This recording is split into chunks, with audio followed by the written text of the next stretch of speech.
बेटी की सतरंगी शादी। मालिक, बहुत रात हो गई है। अभी तक मनीषा बिटिया दफ्तर से घर नहीं आई। अरे डोंट वरी रामू, आ जाएगी। समझदार और पढ़ी लिखी लड़की है, ऊपर से अपने फौजी बाप की तरफ बहादुर भी है। तुम जाकर खाना लगाओ रामू, वो आती ही होगी। जी मालिक। मनीषा मनोहर की इकलौती बेटी थी। मनीषा की माँ का उसके बचपन में ही स्वर्गवास होने और मनोहर के फौजी होने के कारण मनोहर ने अपनी बेटी को बिल्कुल लड़कों के जैसा ही पाला था। उस दिन देर रात को मनीषा का इंतजार करते हुए मनोहर और उसका नौकर रामू बात कर ही रहे थे कि मनीषा अपनी कार में ऑफिस से घर आती है। अरे रामू काका, बड़ी भूख लग रही है, जल्दी से खाना लगा दो। और कल मेरे कुछ खास क्लाइंट्स घर पर लंच के लिए भी आ रहे हैं, तो कुछ अच्छा सा बना देना। और बताओ मनीषा बेटा, ऑफिस का काम कैसा चल रहा है? एकदम जबरदस्त चल रहा है पापा। इनफैक्ट कल की प्रेजेंटेशन में तो मैंने 2 करोड़ की डील फाइनल कर दी और अगले हफ्ते हमारी कंपनी नया प्रोडक्ट लॉन्च करने वाली है। पता है पापा, मुझे इसका हेड बनाया जा रहा है। अरे वो ये हुई ना मेरी शेर बेटे वाली बात। वेरी गुड बेटा। रामू उस घर में पिछले 28 साल से नौकरी कर रहा था, तो वो घर के सदस्य जैसा ही था। रामू मनीषा को चिढ़ाते हुए कहता है, मनीषा बिटिया, आप कल बाजार से थोड़ी सब्जियां लेकर आओगी? कल तो आपके दफ्तर की छुट्टी भी है। काका, मैं आपको अपना मोबाइल दे देती हूँ, आप ऑनलाइन सब्जियाँ मंगवा लेना, मैं पेमेंट कर दूंगी। वो क्या है कि मुझे घर के कामों से थोड़ी एलर्जी है। ठीक है बिटिया। 2 हफ्ते बाद मनोहर को उसके दोस्त किशन का फोन आता है।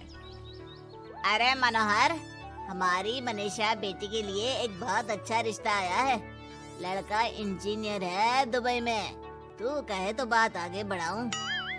हाँ, रिश्ते की बात तो आगे बढ़ा ही सकते हैं, लेकिन लड़के वालों की कुछ शर्तें भी तो होंगी ना, मतबला लेन देन वगैरह।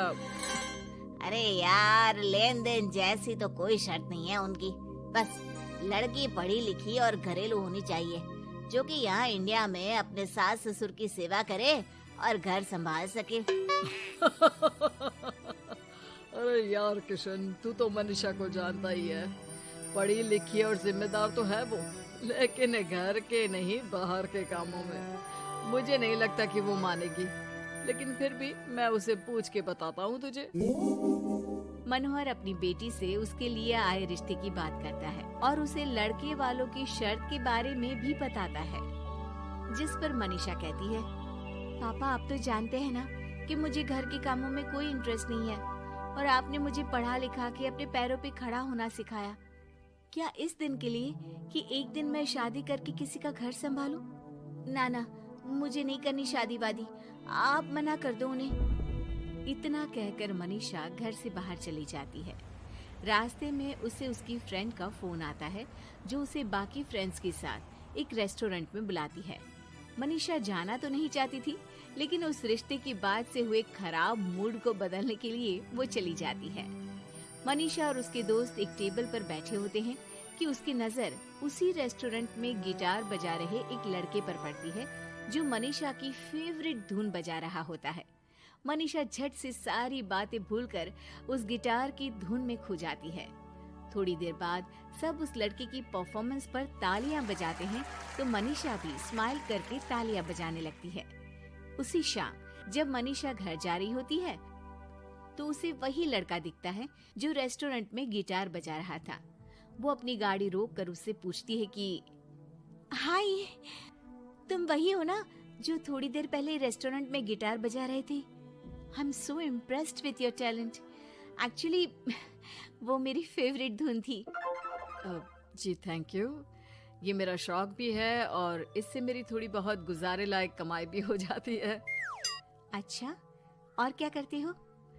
जी मैं कॉफी बहुत अच्छी बनाता हूँ, और कॉफी के अलावा भी बहुत कुछ। एक्चुअली मुझे खाना बनाने का बहुत शौक है और खाली समय में या तो मैं गिटार बजाता हूँ या फिर कुकिंग करता हूँ। इसी तरह बहुत देर तक बातें करते करते दोनों एक दूसरे को अपना नंबर देते हैं और फिर धीरे धीरे पहले उनके बीच गहरी दोस्ती और फिर प्यार हो जाता है।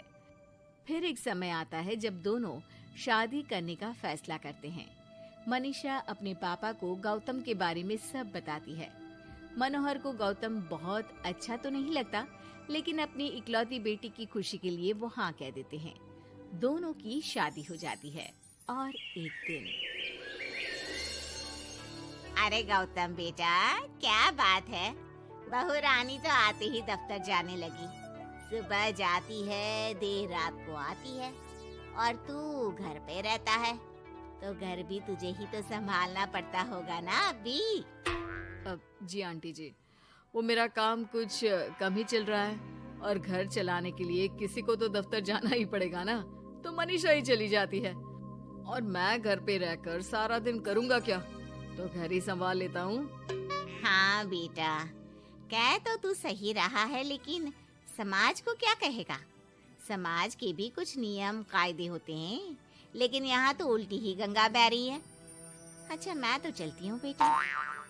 रात को मनीषा घर आती है तो गौतम उसे कहता है कि सुनो, आज हरलीन आंटी आई थी, कह रही थी कि आसपास के लोग बातें बनाने लगे हैं कि तुम मर्दों की तरह काम पे जाती हो और मैं औरतों की तरह घर संभाल रहा हूँ। हाँ, पर तुम तो जानती ही हो ना कि मैं शादी से पहले से जॉब कर रही हूँ, तो फिर अब अचानक से मैं खुद को कैसे बदलूं? एक काम करते हैं, तुम कुछ महीनों के लिए घर से ही ऑनलाइन सारा काम कर लो और हो सके तो घर के काम ट्राई भी कर लो, और मैं बाहर जाकर अपने लिए पक्की नौकरी ढूंढता हूँ। मनीषा मान जाती है और फिर शुरू होती है उनकी नई दिनचर्या। ये लो गौतम, तुम्हारा नाश्ता, चाय और टोस्ट। ये टोस्ट है या किसी नक्शे का काला प्रिंट आउट? अरे मेरी माँ, चाय में चीनी डालते हैं, नमक नहीं। ठीक है, मैं क्या करूं? चीनी और नमक एक जैसे ही तो दिखते हैं ना। तुम्हें खाना है तो खाओ, वरना ऐसे ही जाओ। अच्छा, तो तुम्हारी क्वालिफिकेशंस क्या है? क्या काम आता है तुम्हें? जी, मैंने वैसे तो बीकॉम किया है, लेकिन काम का कोई एक्सपीरियंस नहीं है। एक्चुअली मेरे पेरेंट्स ने ज़बरदस्ती मुझे ये डिग्री करवा दी थी। मुझे तो गिटार बजाना ही पसंद है सर। ठीक है मिस्टर गौतम, जब हमारी कंपनी को किसी गिटार परफॉर्मेंस की ज़रूरत होगी तब आपको बुला लिया जाएगा। फिलहाल के लिए आप जा सकते हैं। जॉब ना मिलने के दुख में मुख लटकाए गौतम घर आता है तो देखता है कि अरे ये क्या मनीषा, सारा घर बिखरा पड़ा है और ये किचन की ये हाल। अरे सब ठीक तो है ना? सब ठीक है गौतम, बस मुझे भूख लगी थी तो सोचा कुछ बना के खा लूं, लेकिन मुझे कोई सामान मिल ही नहीं रहा था और फिर पता चला कि गैस भी खत्म हो गई है और मुझे सिलेंडर बदलना नहीं आता। अच्छा, क्यों ना हम बाहर से ही खाना मंगवा ले? हाँ, अच्छा ये तो बताओ, तुम इतने उदास क्यों लग रहे हो? अरे क्या बताऊं, मुझे नौकरी नहीं मिली, लगता भी नहीं कि मिलेगी कभी। दोनों उदास होकर एक दूसरे की तरफ देखते हैं, फिर थोड़ी देर बाद हंस पड़ते हैं। मुझे लगता है हमें वही काम करना चाहिए जो हमें अच्छे से आता है। कल से मैं ही ऑफिस जाया करूंगी और मैं हमारा ये प्यारा सा घर संभालूंगा।